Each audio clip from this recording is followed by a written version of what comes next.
다 같이 묵상 기도드림으로 7월 둘째 주일 예배를 하나님께 올려드리도록 하시겠습니다.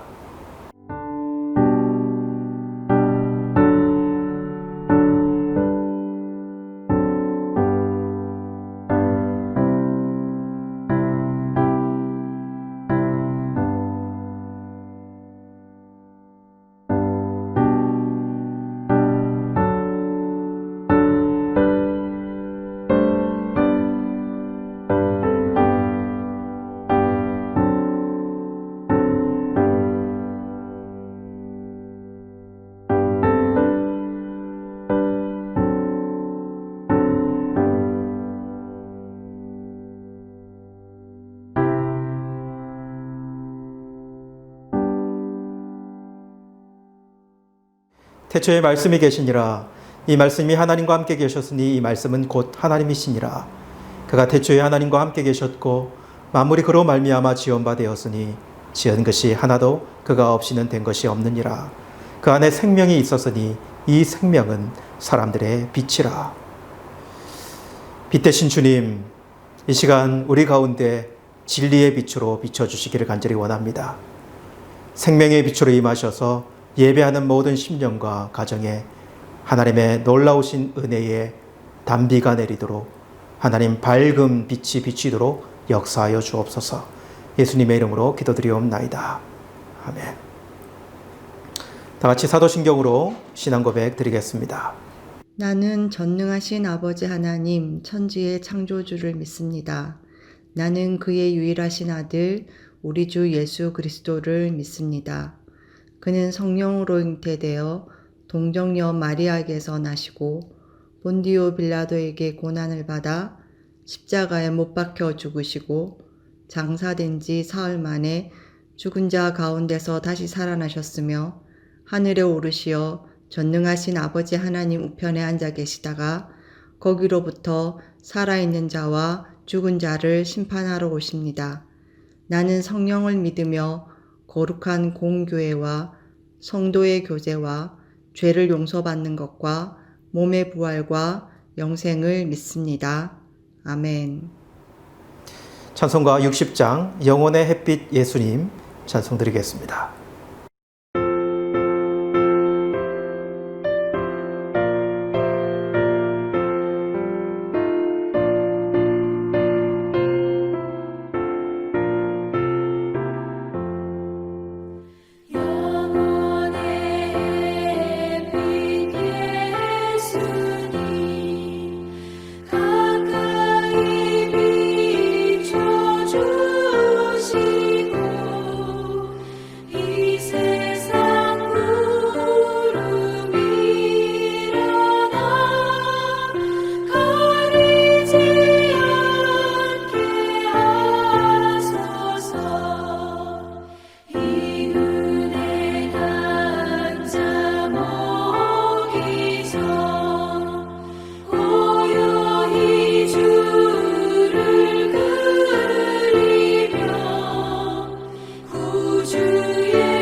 이 시간 우리를 대표하여서 양태규 장로님 기도 인도해 주시겠습니다. 거룩하고 존귀하신 여호와 하나님 아버지, 주를 믿음의 주로 고백하는 백성들이 모여 하나님 아버지 앞에 찬양과 경배를 드리기를 원합니다. 이 예배를 받아주시며 예배에 참여한 어린 심령들과 저희 모두에게 하늘의 은혜가 임하게 주님 도와주옵소서. 참으로 저희가 원치 아니하는 그러한 어려운 가운데 있지만 그러나 주의 백성을 사랑하시는 하나님의 섭리 가운데 이 또한 지나감을 아버지 앞에 고백을 합니다.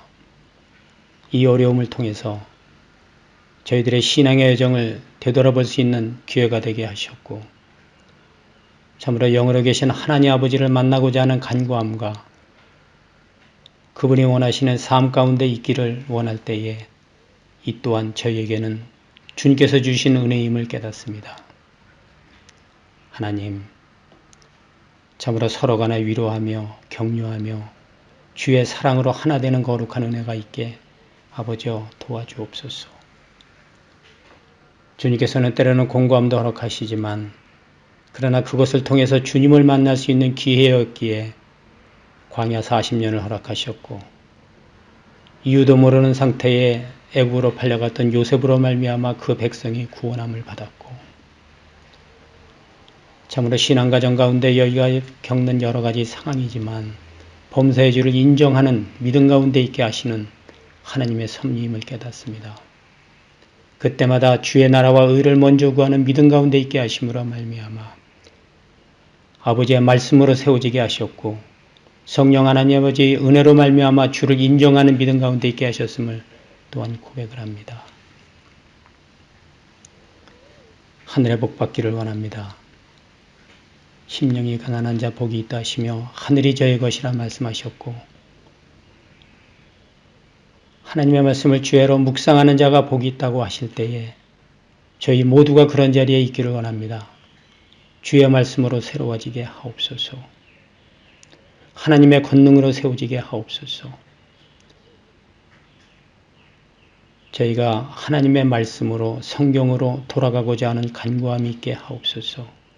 우리 주님은 절대 의요 절대 선이심을 깨달아 내가 설령 이해가 되지 않는 상황이라 할지라도, 억울함이 있다 할지라도 그것이 하나님의 섭리 가운데 인도되어져 자녀 되신 저에게 주신 주님의 은혜임을 생각할 때에 범사의 주를 인정하는 믿음 가운데 있게 하나님 아버지 도와주옵소서. 주님께서 창조하신 이 땅은 혼돈하고 공허하고 흑암이 깃들었지만 생명 되신 예수 그리스도를 이 땅에 보내주심으로 말미암아 어둠 가운데 빛이 있게 하셨고, 공허한 가운데 주 예수 그리스도의 생명을 주심으로 말미암아 저희가 주의 권능으로 말미암아 하나님의 자녀가 되었습니다. 또한 주님께서 저에게 주신 이 사명이 주를 모르는 백성들에게 하늘나라를 전파하라는 주의 명령인 줄 믿습니다. 마지막 때까지 깨어서 저희가 기도함으로 사랑으로 연락하여 하나 되는 교회 되게 하심으로 말미암아 주의 나라를 강성케 이어져 나가는 저희 모두가 되게 주님 도와주옵소서. 범사의 주를 인정하는 믿음 가운데 있게 하옵소서. 주 예수 그리스도 외에는 구원을 받을 만한 다른 이름을 주신 적이 없다는 하나님의 말씀이 저희들의 신비에 새겨지게 하옵소서. 주는 그리스도시요 살아계신 하나님의 아들이심이 고백되어지고 믿어지는 그 터전 위에 저희들의 심령과 교회가 세워지게 하옵소서.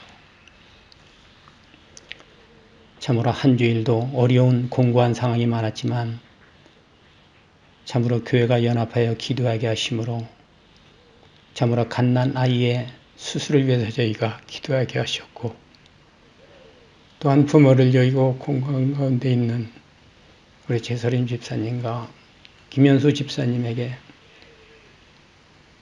주를 믿는 백성들로 위로가 있게 하셨음을 참으로 감사합니다. 주의 사랑이 아니면 살아갈 수 없음을 아버지 앞에 고백을 합니다. 아버지, 이제 말씀의 자리로 나갑니다. 우리 담임 목사님을 통해서 선포되어지는 생명의 진리의 말씀이 참으로 핏값으로 세워진 이 땅에 주의 복음을 지켜내며 하늘나라를 선포하는 거룩한 사명 감당케 아버지여 도와주옵소서. 또한 이 예배 자리에 참여한 어린 생명들과 우리 청년들이 있습니다.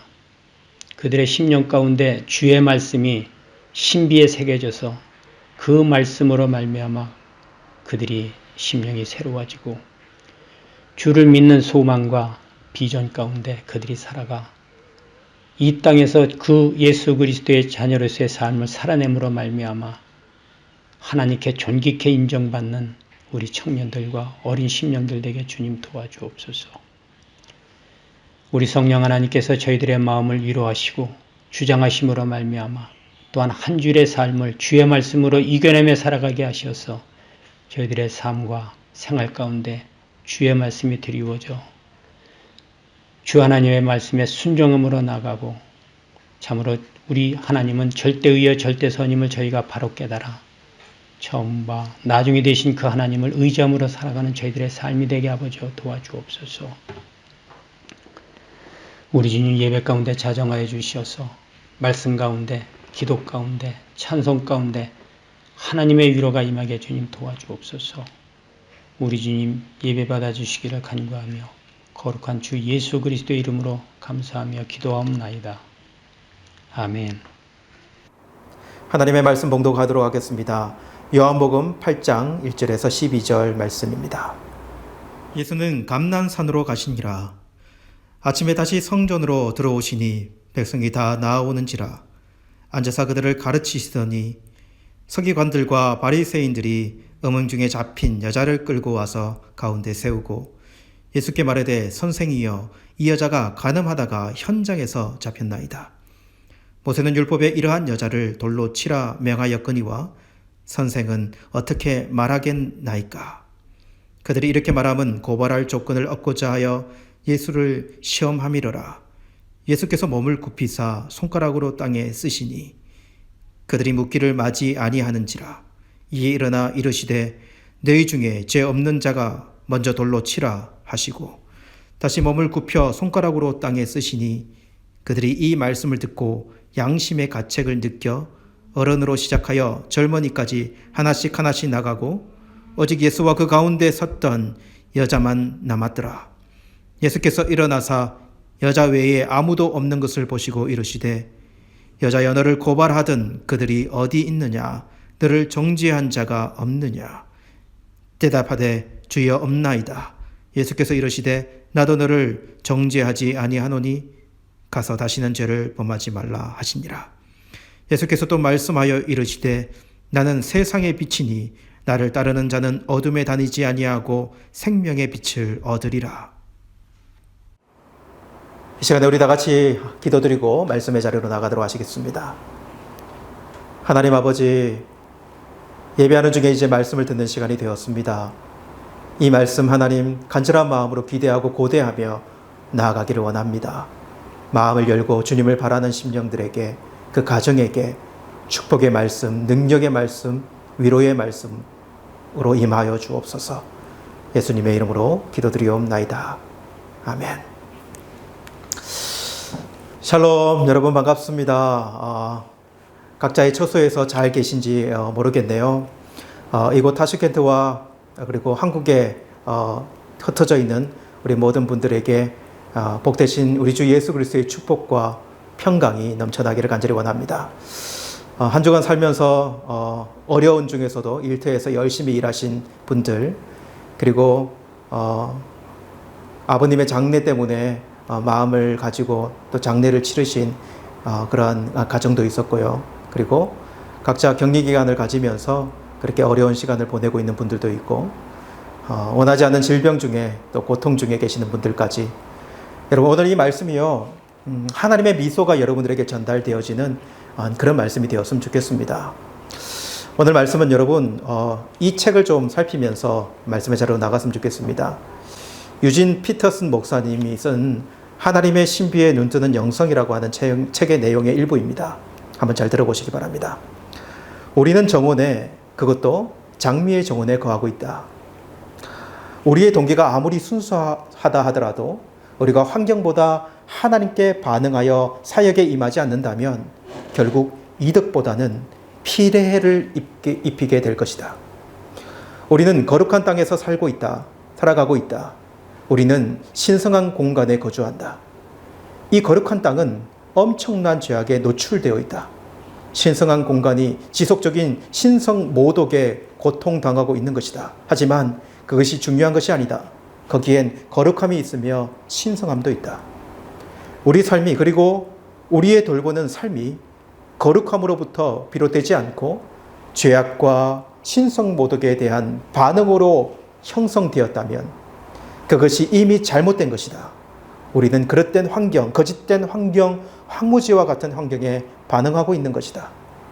우리는 쓰레기 청소부가 아니라 정원지기로 부름을 받았다. 여러분, 이 글귀가 여러분들에게는 어떻게 들리십니까? 여러분, 이 글귀 속에 세상이 가지는 역설이라고 하는 것이 보이지 않습니까? 정원입니다. 그런데 장미정원이다 라고 하는 역설이 있어요. 거룩한 땅인데 신성한 공간인데 신성이 모독을 당하는 공간이다. 이러한 역설이 있습니다. 여러분, 이것이 우리가 살아가는 이 세상이 가지는 역설입니다.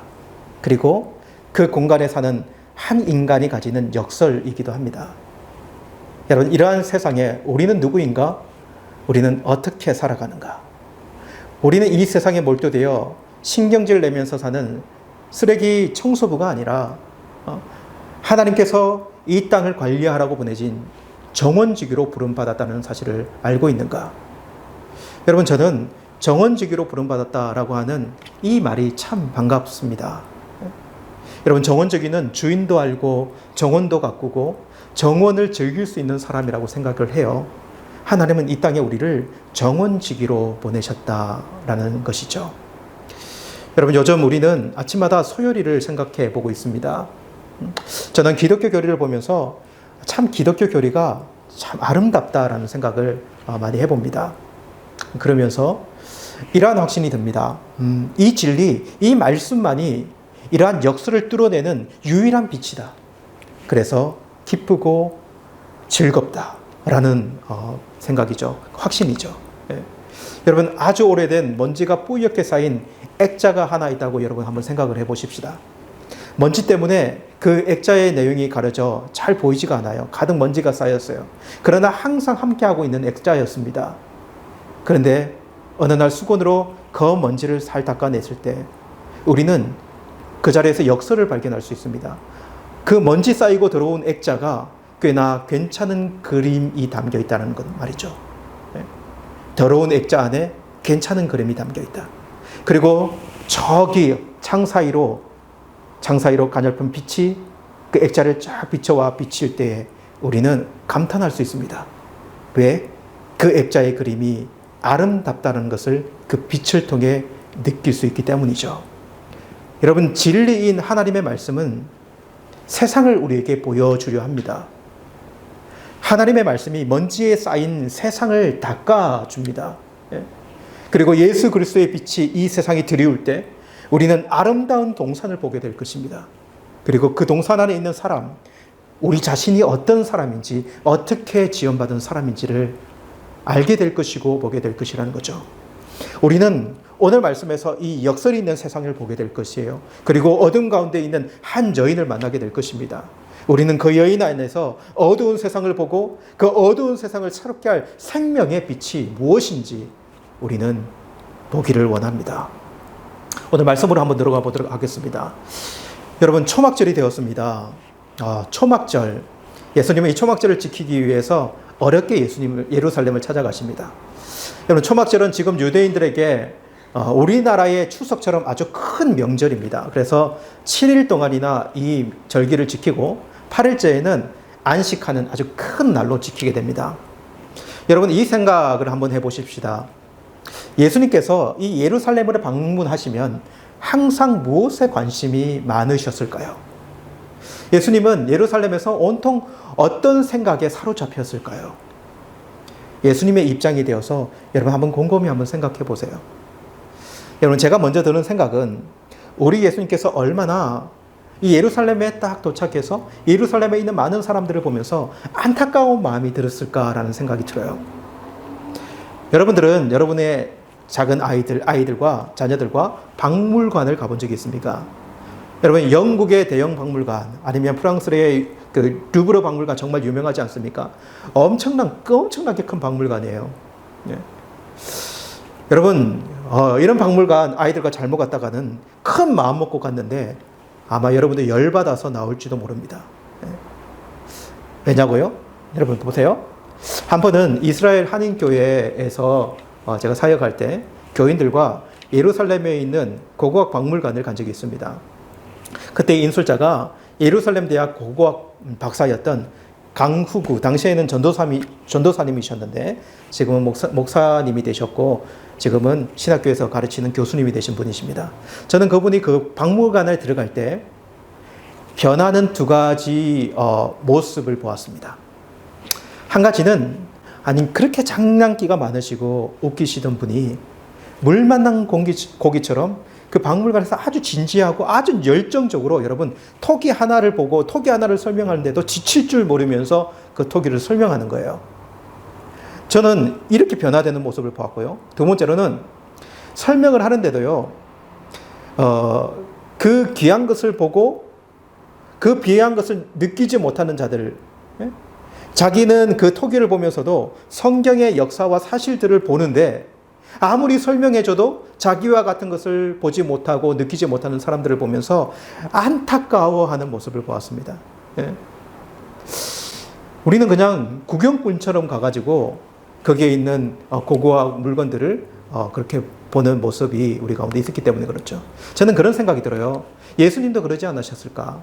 예수님도 성전에 가셨는데 많은 사람들을 보면서 이런 마음이지 않았을까? 여러분 왜 예수님이 성전을 청결케 하시고 왜 예수님이 그것에 난동을 부리면서 만민이 기도하는 집이라고 이야기하셨을까요? 왜 지도자들을 책망하셨을까요? 우리 예수님 안에 있는 그 열정과 안타까운 마음이 여러분 보이지 않습니까? 여러분 명절이 되면 사람들이 그렇게 성전을 찾아와요.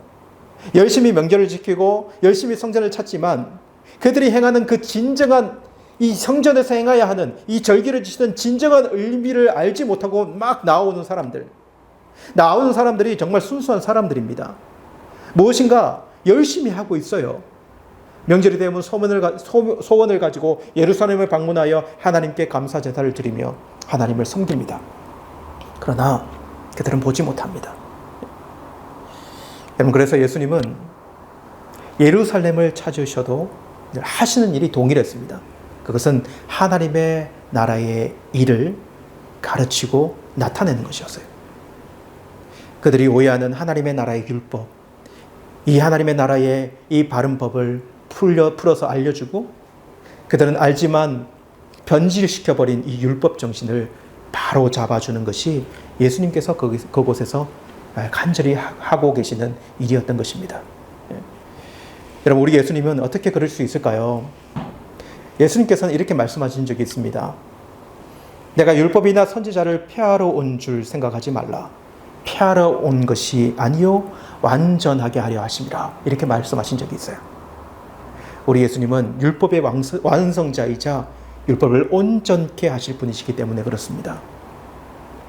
예수님은 명절 때에 방문하시면 성전에 오르셔서 율법을 풀어서 가르치시고 초막절뿐만 아니라 예루살렘에 방문할 때마다 예수님은 이 일에 온 힘을 쏟으셨다는 사실을 우리는 생각해 봅니다.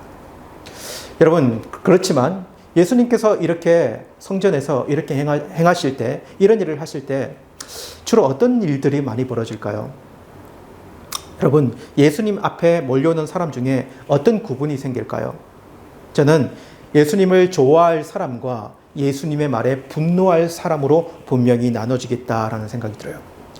여러분 이 사람들을 한번 생각해 보십시오. 그 율법으로 여러분 기득권을 가지고 기득권을 행사하던 사람들이 있었어요. 율법으로 사람들에게 존경을 받는 사람들이 있었다는 거예요. 그들에게는 예수님이 어떤 존재로 비칠까요? 여러분 예수님이 달갑겠습니까? 예수님이 달갑지 않을 거예요. 예수님은 어떻게 보면 눈의 가시처럼 여겨주지 않았을까요? 만약에 저라면 저 같아도 그랬을 것 같다는 생각이 들어요. 여러분 언제나 개혁을 외치는 자는 텃밭을 공격하는 멧돼지처럼 보일 수밖에 없습니다. 여러분 16세기 종교개혁자였던 마틴 루터도요. 별명이 뭐였냐면 멧돼지였습니다. 그 당시의 교황이요 이렇게 말했어요. 멧돼지 한 마리가 주님의 포도밭을 짓밟고 있다. 개혁을 외치는 자, 바른 것을 외치지만 그것이 개혁 성향을 가지면요 멧돼지처럼 보인다는 거예요. 충분히 이해가 가지 않습니까? 우리 주님도 어떻게 보였겠냐는 거예요. 썩고 굳어버리고 변질된 곳에서 바른 것을 이야기하는 것만 해도 과격한 개혁이 될 수 있어요. 우리 예수님이 꼭 그런 것 같습니다. 우리 예수님은 그 전날에도 성전의 사람들을 모아서 가르쳤고요. 그리고 오늘도 성전에 올라와서 이렇게 말씀을 가르치고 있어요.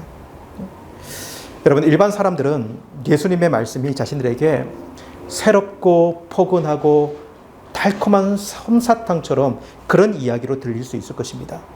지금까지 한 번도 들어보지 못한 사랑으로 해석하는 율법, 하나님의 마음이 느껴지도록 말씀을 풀어서, 율법을 풀어서 가르쳐 주시니 그것이 그들에게 얼마나 아름답고 포근하게 들려왔겠습니까? 그런데 여러분, 종교 지도자들에게는 예수님의 이 달콤한 율법 해석이 자신들의 심장을 찌르는 날카로운 단도가 되지 않았겠습니까?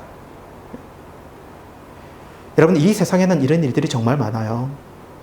같은 사건을 두고도요, 같은 이야기를 듣고도 자신이 어떤 위치에 처해져 있는가, 자신을 어떤 위치에 두는가에 따라서 완전히 다르게 받아들일 수 있습니다.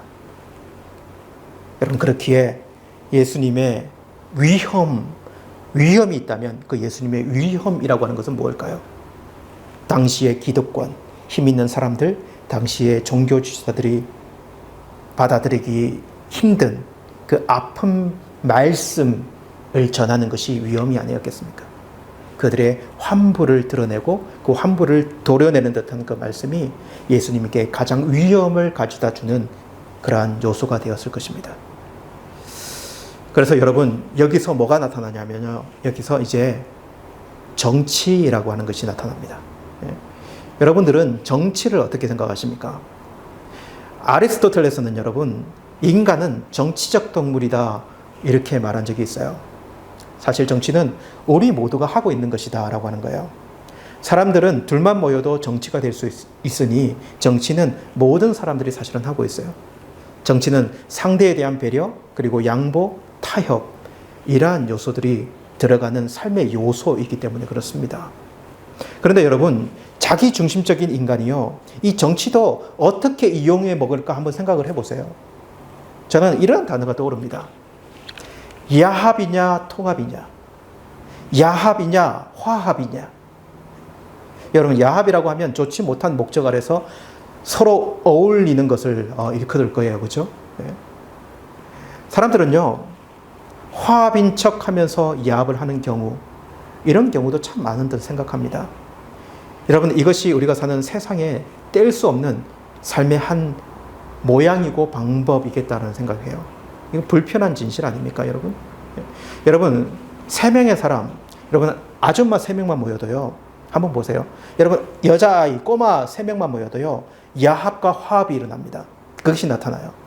왕따가 생길 수 있다는 것입니다. 힘 있는 세력이 힘 없는 세력을 괴롭히고, 열등감을 가지는 자들이 힘을 합하여 자신의 진영을 곤고하게 하려고 뭔가 문제를 일으키고요, 어떤 병법을 만들고 그것으로 상대를 무너뜨리고 상대를 짓밟으려고 하는 모습들이 안 드러나냐는 거죠. 이것이 인간이 살아가는 법칙, 그런 요소, 그런 모습입니다. 그래서 끊임없이 가해자와 피해자가 생겨나고요. 여러분, 요즘 우리가 매스컴에서 자주 보는 구타 사건들, 그리고 자신의 생명을 끊어버리는 이 사건들, 모습을 한번 보세요. 여러분, 이것이 우리가 살아가는 게 모습 중에 하나이거든요. 여러분, 오늘 이 모습 때문에요, 예수님이요, 그런 올무에 걸려들게 됩니다. 정치적인 업무에 빠뜨려진다는 거예요. 여러분, 이 상황을 한번 잘 그려보십시오. 예수님께서 사람들을 가르칠 수 있는 성전들에서 사람들에게 아침 일찍 율법을 가르치기 시작합니다. 예수님의 그 율법에 무엇을 가르쳤을까요? 아마도 산상수훈과 같은 하나님의 나라의 내용을 가르치지 않았겠습니까?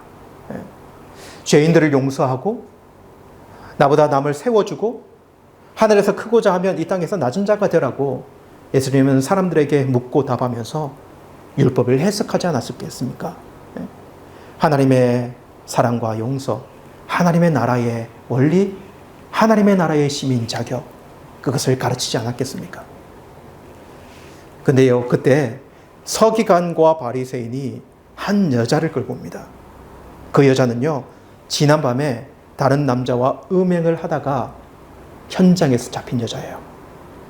여러분, 초막절, 극기쁨과 감사의 절기, 예루살렘이라고 하는 이 성스러운 도시에서 벌어진 일이요, 바로 이 여자의 음행 사건이에요. 얼마나 심각하게 여겨져야 될까요? 여러분, 어떻게 보면 이들이 준비나 한 듯 아침 일찍 이 음행한 여자를 잡아와요. 그런데 그들이요, 서기관과 바리새인이라고 하는 것입니다. 여러분들은 이 사건을 보면서 무엇이 보입니까? 저는 예수님을 무너뜨리기 위한 야합이 보이거든요. 야합. 네. 이 여인은 음행을 하다가 잡힌 것이 분명해요. 네. 음행은요, 여러분, 음행이라고 하는 범죄는 제7계명을 어기게 되고 10계명 중에, 그렇기에 이 불법은 최고의 엄정한 형벌인 돌로 쳐서 죽이는 그런 형벌을 받아야 하는 아주 심각한 율법을 어기는 범죄입니다. 지금 이 여인이 그 밤에 그 죄를 지어서 현장에서 잡힌 거거든요. 근데 이상한 것이 뭐냐면 같이 잡혀야 하고 같이 와서 처벌받아야 하는 남자는 없고, 그리고 그것을 정은해 주어야 하는 반드시 두 증인이 있어야 되는데 증인은 보이지 않아요. 이 여자만 끌고 와서 이 여자만 그 자리에 딱 세우는 모습을 봐요. 분명 순수한 의도가 아니라는 것을 금방 눈치챌 수 있을 것 같아요. 미리 이러한 계획을 세우고 음행자를 찾아다니지 않았을까라는 생각이 들어요. 예수님을 올무에 빠뜨릴 생각을 가지고요. 그렇게 급히 이 아침에 그 여인만을 그 자리로 끌어들이고 옵니다. 그리고 예수님과 사람들 앞에 그 여인을 딱 중간에 세우게 돼요. 그리고 이렇게 말합니다. 선생님, 이 여자가 간음을 하다가 현장에서 잡혔습니다. 모세의 율법에는 이 여자를 돌로 쳐서 죽이라고 말씀합니다. 죄인을 용서하고 사랑하라 가르치는 선생님, 이 여인을 어떻게 해야 합니까? 이렇게 이야기하는 거 아니겠습니까? 여러분, 의도가 보이죠, 그죠? 무슨 의도일까요? 6절 말씀해 보면 그들이 그렇게 말함은 고발할 조건을 얻고자 하여 예수를 시험함이로라, 이렇게 기록해요. 딜레마가 생겨버린 거거든요. 모세의 율법대로 그 여인을 처단해야 한다고 예수님이 말한다면 지금까지 사랑을 이야기하고 용서를 이야기하는 예수님의 말과는 완전히 다른 어떤 행동을 하게 만드는 것 아니겠습니까? 그러면 예수님의 이 말씀이 모두 허언이 되게 되는 것 아니겠습니까? 그리고 실제로 예수님의 입에서 처벌이라고 하는 말이 나오면요, 아마 주변의 사람들이 돌로 쳐서 그 자리에서 그 여인을 바로 그 자리에서 쳐 죽일 거예요. 그러면요, 이 일로는 로마법의 어긋남을 찾아내어서 예수님을 범죄자로 충분히 만들 수 있는 그런 요소도 될 수 있어요. 왜냐하면 당시에 종교법과 로마법이 달랐기 때문에 그래요. 여러분, 그러고 죽이지 말라, 용서하라고 말하면 또 어떤 일이 벌어질까요? 율법을 완전히 피하는 자라고 몰아세우지 않겠습니까? 모세의 대적자로 만들어버릴 수 있지 않겠습니까? 지금 앞에 있는 사람들은 모세를 최고의 선지자로 여기고 그 율법을 지금까지 지켜온 자들을, 지금까지 생명을 다해서 지켜온 자들을 바보로 만들어버리는 그런 요소가 되지 않겠습니까? 이런 딜레마의 자리에 예수님이 서게 되는 거죠. 여러분, 예수님 어떻게 해야 됩니까? 여러분, 예수님은 그 상황에서 이렇게 행동하십니다. 그냥 앉으셔가지고 뭔가를 땅에 이렇게 기록해요. 이렇게 손으로 쓰니까 사람들은 어디에 집중했을까요? 예수님의 손, 그리고 예수님이 쓰는 글씨에 집중했을 거예요. 예수님이 앉아서 뭔가를 쓰고 있습니다. 무엇을 쓰셨을까요? 그리고 일어나서 예수님이 이렇게 말합니다. 여러분 잘 아는 유명한 말씀 아닙니까? 너희 중에 죄 없는 자가 먼저 돌로 쳐라, 이렇게 이야기합니다. 여러분, 정말 신기합니다.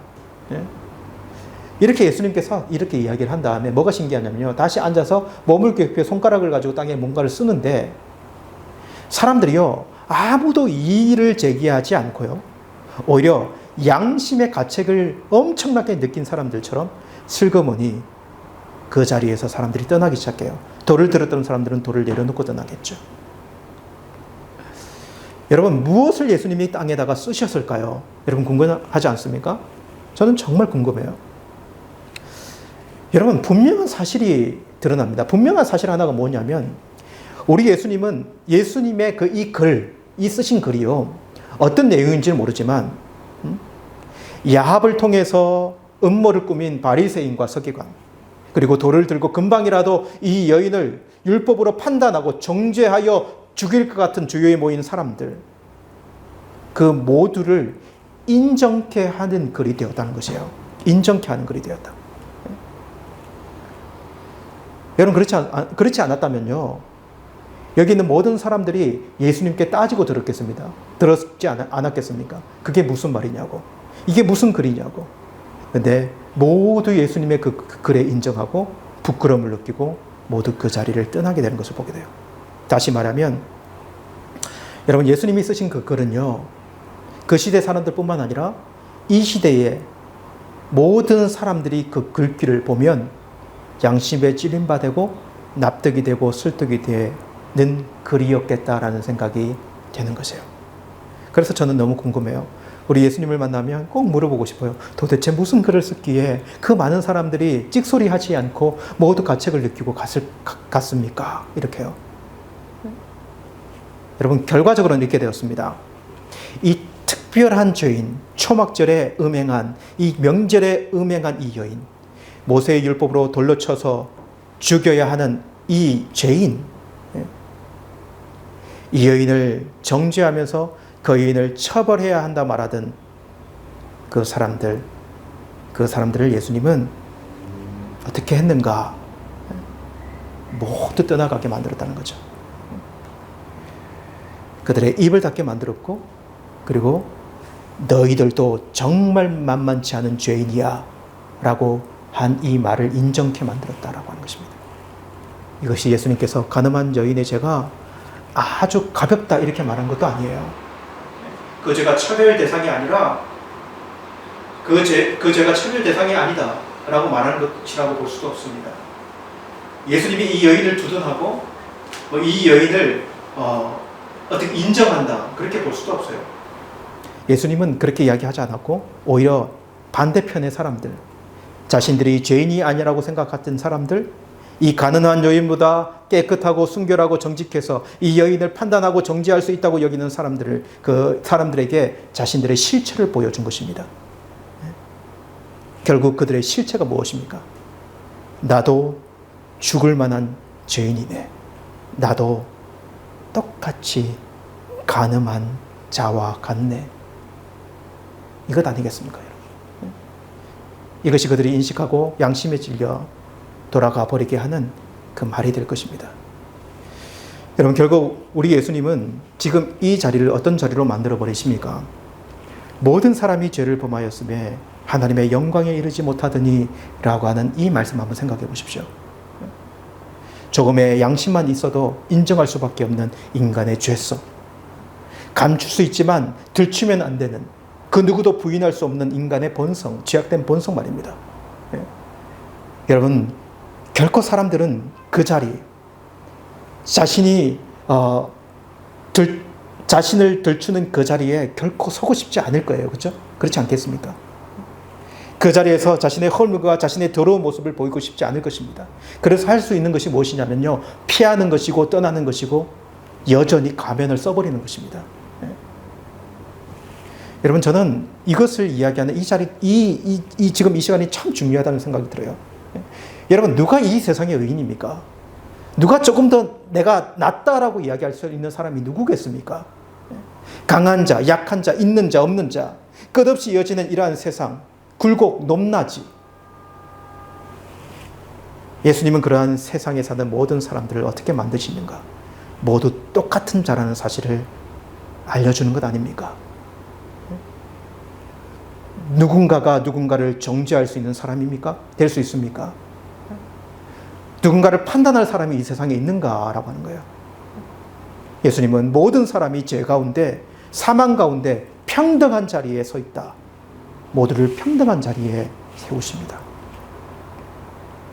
그러나 그 자리에 그냥 두시는 것이 아니라 어떤 자리로 인도하기를 원하시는가 우리는 한번 생각해 볼 필요가 있습니다. 여러분, 예수님은 땅에 글씨를 쓰시고 일어나 사람들이 모두 떠나간 것을 보았습니다. 모두 떠나간 그 자리에는 둘만 남아있어요. 누구 남아있습니까? 예수님과 음행한 그 여인만이 남아있어요. 예수님은 그 남겨진 그 여인에게 이렇게 이야기합니다. 여자여, 너를 고발하던 그들이 어디 있느냐? 너를 정죄한 사람들이 한 사람도 없느냐? 그리고 예수님께서 이렇게 말씀합니다. 나도 너를 정죄하지 아니하노니 가서 다시는 죄를 범하지 말라. 여러분, 예수님이 여인에게 그 죄인자가 없다라고 말하는 것이 아니죠. 그렇죠? 예? 그렇지 않습니다. 예수님이 이 모세의 율법을 지킬 필요가 없다, 이렇게 말하고 있는 것도 아닙니다. 죄를 지을 때마다 죄 없는 자가 돌로 쳐라, 이렇게 사람들이 말하기를 원하는 것도 아니에요. 예수님은 이 여인의 새로운 시작, 그 시작을 선포해 주기를 원하는 것 아니겠습니까? 비록 가늠한 여인이지만, 비록 죄 때문에 가늠한 죄를 지었지만, 비록 돌에 맞아 죽어야 하는 여인이지만, 우리 예수님을 만나면, 우리 예수님 안에 있으면 어떤 인생이 되어지는지를 말씀해 주는 것 아니겠습니까? 여러분 한번 생각해 보세요. 이 여인이 어떻게 되었을까요? 이 여인은 앞으로 어떤 인생을 살아가게 되었을까요? 정말 기대되지 않습니까, 여러분? 어둠 가운데 있던 여인, 정욕에 이끌려 살아가던 이 여인이었습니다. 돌에 맞아 죽어야 하는 죽은 인생이었습니다. 그런데 예수님 앞에서 새로운 생명을 얻고 새로운 삶이 열려지게 된 것 아니겠습니까? 여러분, 이 사건 딱 뒤에 이어서 12절, 예수님은 이 사건 이후에 바로 이 말씀으로 연결시킵니다. 나는 세상의 빛이니 나를 따르는 자는 어둠에 다니지 아니하고 생명의 빛을 얻으리라. 이렇게 12절에 말씀하세요. 여러분, 저는 오늘 이 말씀을 이렇게 정리하고 싶습니다. 여러분, 우리는 이 세상을 어떻게 보는가? 어떤 사람들이 이 세상을 무한 긍정하면서 무한 긍정한 면들을 이야기하고 그렇게 될 것이라고 이야기하는 사람들이 있어요. 이 세상에 얼마나 가능성이 많은가? 이 세상이 얼마나 화려한가? 얼마나 발전할 것인가? 인간이 교육되고 인간이 조금 더 나은 정치를 하고 인간이 좋은 나라로 발전시키면 이 세상에 유토피아가 오지 않겠는가? 사람들은 이러한 희망을 꿈꾸면서 살아가는 사람들이 분명히 있습니다, 여러분. 그러나 여러분, 또 한편으로는요, 끝없는 부정이 있어요. 인간이란 무엇인가? 저기 오늘 죽어가는 하루살이와 같은 인간, 그들과 그 하루살이와 무엇이 다른가? 어차피 죽어갈 인생, 이렇게 무거운 짐을 지고 이렇게 부패한 도덕성을 가지고 속이고 속임을 당하고 때리고 맞고 미워하고 정죄하고 병에 걸리면서 살아가는 삶이 무슨 의미가 있는가? 여러분, 이것은 끝없는 부정이에요. 그렇지 않습니까? 이 세상은요, 이러한 역설이 분명히 존재하고 있지 않습니까? 여러분은 어떤 눈으로 이 세상을 바라보십니까? 여러분, 우리는 사람, 그러니까 여러분 자신, 나 자신, 우리는 사람을 어떻게 생각해야 할까요? 어떤 사람은요, 인간을요, 이 사람을요, 정말 우월하다고 생각해요. 인간은 이성적 사고를 하고, 인간은 도덕적 선택을 하고, 인간은 정치를 하고, 인간은 도구를 사용하고, 인간은 요리를 하고, 인간은 노래를 부르고, 인간 정말 우월하다. 그러나 어떤 사람은 끝없는 인간의 부패함을 꼬집어냅니다. 알지 못하던 속 깊은 악함, 결국 자기중심적으로 살아가는 이기심, 결코 순수하고 깨끗하다고 말할 수 없는 내면의 더러움. 인간은 들추지 말아야 할 것이 너무 많고, 그리고 인간은 숨겨버린 과거들이 너무 많지 않습니까? 여러분, 이것이 이 세상 안에 있는, 역설적인 세상 안에 있는 한 인간의 역설이에요. 그렇지 않습니까? 여러분, 그리스도인들은 어떤 사람일까요? 여러분, 저는 그리스도인들은 이러한 역설을 초월한 사람이라고 이야기하고 싶지 않습니다. 그리스도인들도요, 이러한 역설을 초월한 사람이 아닙니다. 또한 초월해서 살아갈 사람이 아니라는 것을 먼저 말씀드리고 싶어요. 그리스도인들도요, 바로 바리새인과 서기관들이며 그리스도인들도 바로 이 가늠한 여자이기도 하다라고 하는 거예요. 우리에게 죄성이 없습니까? 우리 이 인간의 연약함이 없는가라고 하는 거예요. 그러나 무엇이 다른가라고 하는 것입니다. 저는 이렇게 말하고 싶습니다. 예수님을 만난 자, 예수님 앞에 서 있는 이 여인과 같은 자라고 하는 것입니다. 진리에 비치신 예수님을 만난 자가 다른 것이다. 이렇게 말하고 싶은 거예요. 그리고 이제는 그렇기에 진리의 빛으로 이 세상을 비추어 보고 진리의 빛으로 이 세상의 사람들을 바라볼 수 있는 자. 그리고 이러한 마음을 품을 수 있는 자가 그리스도입니다. 아, 이 세상이 하나님의 정원이구나. 비록 가시가 있는 장미가 이 정원에 있긴 하지만 이 세상이 하나님께서 아름답게 만드신 정원이구나. 이 세상의 모든 사람들이 하나님의 형성으로 지원받은 사람이구나. 그 속에 죽음으로 몰아가는 죄가 스며 있지만 그러나 하나님께서 그의 형성으로 만드신 고귀함이 사람들 안에 남아있는 창조물이구나.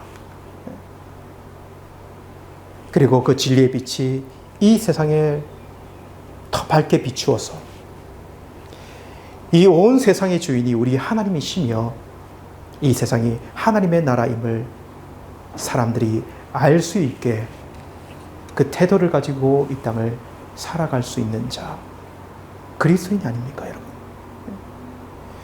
여러분, 예수님 안에서 진리의 빛이 비침화되는 사람들, 저는 여러분 이 그리스도인들을 통해서 우리가 하나님의 나라의 시민답게 좀 살아내었으면 좋겠어요. 역설이 있는 세상이지만 우리는 예수 그리스도를 만난 자가 되었고 예수 그리스도의 빛 가지고 이 세상을 살아가는 자가 되었으면 좋겠어요. 그리고 예수님을 비록 알지 못하지만 죄를 가지고 있지만 그러나 하나님의 형상으로 지원받은 사람들을 업신여기지 않고 그들도 고귀한 사람으로 인정하면서 그 사람들이 예수님 앞에서 도망가버리고 숨어버리고 자기 마음대로 살아버리려고 그렇게 떠나가 버리지만 그러나 그들에게도 예수님의 진리의 빛이 들어가서 예수님을 바라보고 나올 수 있기를 소망하는 그런 자가 되었으면 좋겠어요. 그리고 이 세상과 이 세상에 있는 사람들에게 예수 그리스도의 진리의 밝은 빛이 비춰지기를 간절히 소망하면서 이 어려운 시기에도 그런 마음을 가지고 살아내는 저와 여러분이 되었으면 좋겠습니다. 여러분, 저는 오늘 이렇게 좀 말씀을 정리하면서 이 찬양으로 우리 하나님께 영광 돌리며 고백하며 나갔으면 좋겠습니다. 이 찬양의 고백인데요. 예수 우리들의 밝은 빛, 은혜와 긍휼을 베푸시는 주님, 의의 길을 따라가는 주의 자녀들에게 항상 밝은 빛을 비춰주시네. 그는 구원의 주 하나님, 공의로 세상을 다스리시네. 주를 경외하는 자들에게 부어주시는 놀라운 하나님의 영광. 이 찬양의 고백이 들어있는 이 찬양을 우리 하나님께 올려드리면서 우리 하나님께 영광 돌리며 나가도록 하시겠습니다. 예수 우리들의 밝은 빛, 은혜와 긍휼을 베푸시는 주, 의의 길을 따라가는 주의 자녀들에게 항상 밝은 빛을 비추시네. 그는 구원의 하나님, 공의로 세상을 다스리시네. 주를 경외하는 자들에게 부어주시는 놀라운 주님의 영광.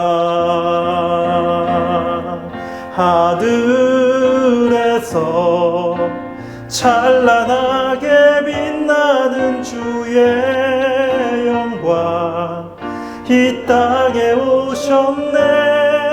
어둠을 밝히고 새 생명 주시네.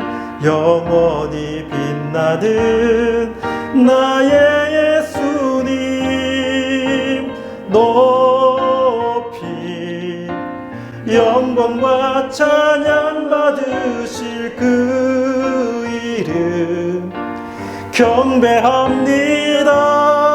슬픔을 거두고 내 내게 자유 주시네. 기쁨의 노래를 영원한 나의 빈 예수께.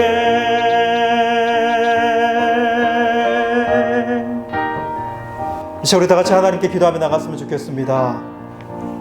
여러분, 이 시간에 우리가 좀 착각하지 않고 이 세상을 살아갔으면 좋겠습니다. 이 세상을 바라보는 눈을 바로 했으면 좋겠어요. 이 세상을 향해 한없는 긍정도 아니라 한없는 부정도 아니라 예수 그리스도께서 이 세상을 주시는, 이 세상을 향해 주시는 그 마음을 가지고 이 세상을 바라보고 살아가게 도와주십시오. 진리의 빛이 비춰지지 않는다면, 그 진리의 빛을 가지고 우리가 이 땅을 살아가지 않는다면 이 땅 가운데 아무 의미 없는 인생이 되어질 수밖에 없음을 고백하고, 하나님 아버지, 예수 그리스도의 진리의 빛을 가지고 이 땅을 살아가기를 원합니다. 이 땅 가운데, 이 어둠 가운데, 이 회색지대와 같은 이 세상 가운데 주의 진리의 빛이 필요하고 진리의 빛이 비칠 수 있도록 붙들어 달라고 우리 간절히 우리 하나님께 기도하며 나가도록 하시겠습니다.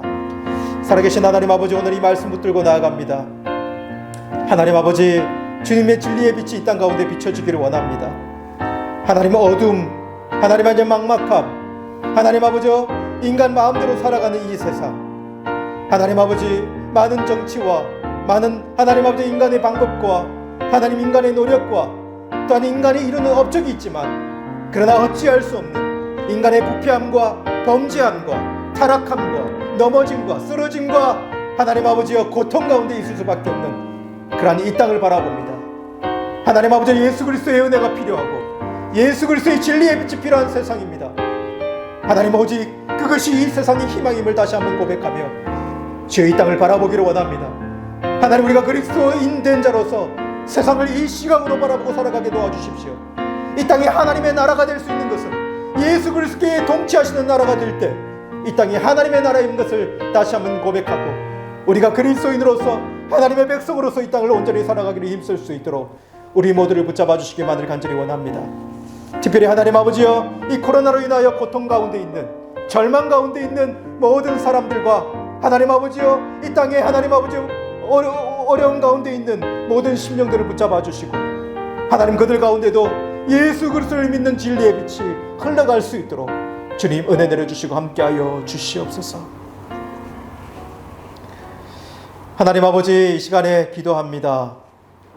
예수 우리들의 밝은 빛 되심을 다시 한번 고백하고 다시 한번 확신하고 선포하며 나아갑니다. 하나님 아버지, 한없는 긍정도 할 수 없고 한없는 부정도 할 수 없는 역설이 있는 이 세상 가운데 역설을 가진 인간들, 주님을 바라보게 하여 주시고 주님의 진리의 빛이 이 땅에 비친 바 되도록, 또한 진리를 가진 자들이 하나님의 나라를 살아갈 수 있는 우리들이 되도록 주님 은혜 내려주시고 함께하여 주옵소서. 예수님의 이름으로 기도드리옵나이다. 아멘. 봉헌 찬송하도록 하겠습니다. 408장 나 어느 곳에 있든지 찬송 드리겠습니다.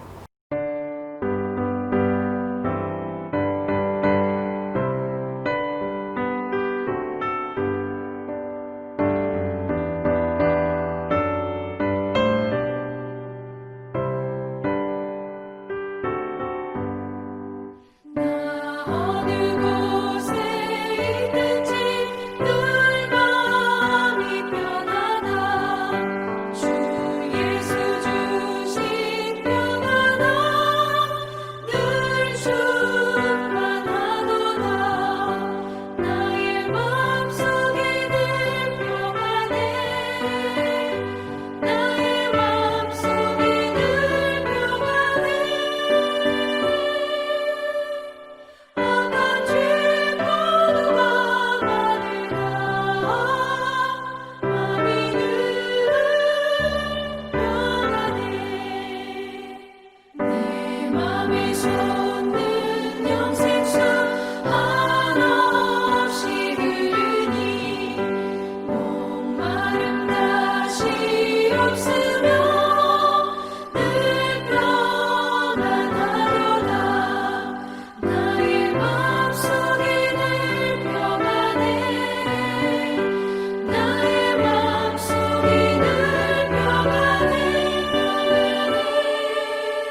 시간 드려진 예물 위에 기도하고 축복 기도함으로 예배를 마치도록 하겠습니다. 하나님 아버지, 우리가 얼마나 큰 축복을 받은 자인지, 하나님 우리가 얼마나 큰 은혜 가운데 살아가고 있는 자인지 고백하기를 원합니다. 예수 그리스도 안에 있는 참된 자유와 예수 그리스도로 인하여 받은 참된 생명의 빛을 가지고 살아가는 우리 되도록 인도하여 주십시오. 주님께 예배하는 것이 얼마나 한없는 영광인지, 예배하러 나오면서 하나님 우리의 이런 작은 예물이지만 아버지 하나님께 드릴 수 있는 것이 얼마나 감사한 일인지 고백이 담긴 예물이 되게 도와주시고 찬송이 되게 도와주시고 아버지 나라에 쓰임받는 드림받는 귀한 예물이 되도록 역사하여 주십시오. 예물들이 모든 손길을 귀하게 여기시고 저들의 생업과 사업과 가정에 그리고 개인의 건강 위에 한없는 축복이 있도록 주님 역사하여 주시옵소서. 지금은 우리 주 예수 그리스도의 은혜와 하나님 아버지의 크신 사랑하심과 성령의 교통하심이 예수 우리들의 밝은 빛 되심을 고백하며 바라보며 이 땅 살아가기 원하는 모든 하나님의 자녀들 가운데 지금부터 영원토록 함께 있을지어다. 아멘.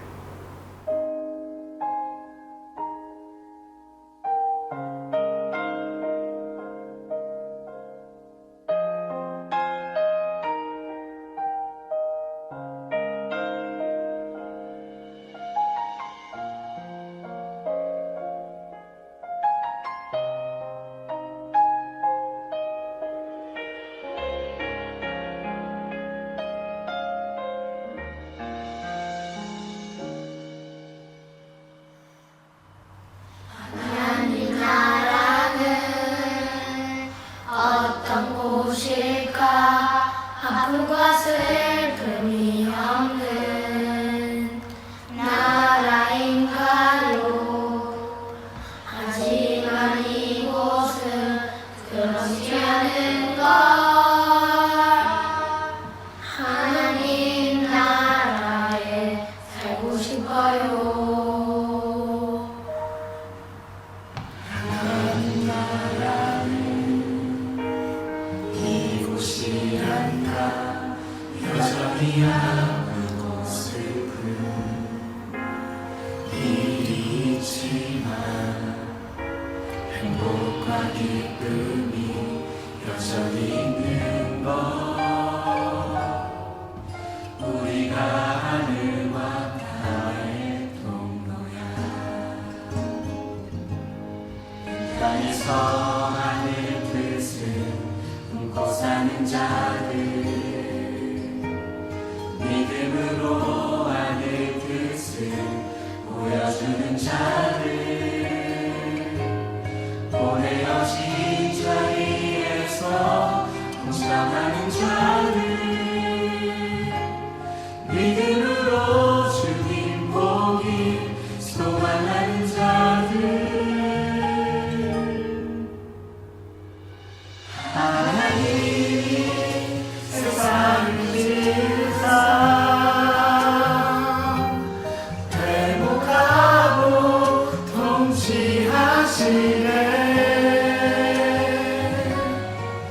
주님이 이곳에 나타나오시는 날 세상과 우리는 완전하게 변할 거야.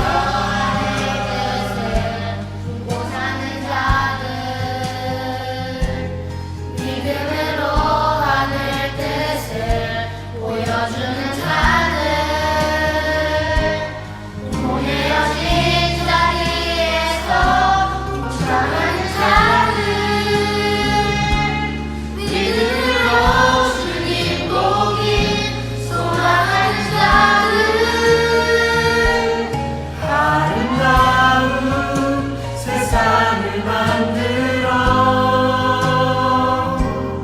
너희에게 전해줄 거야.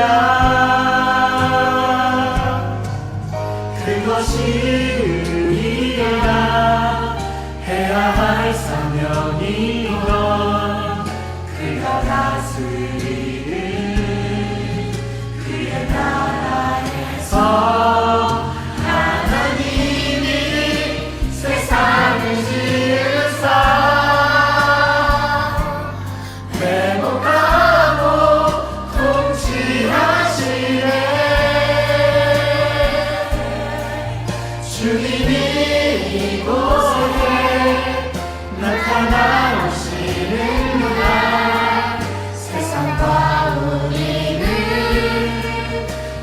영원하게 변할 거야.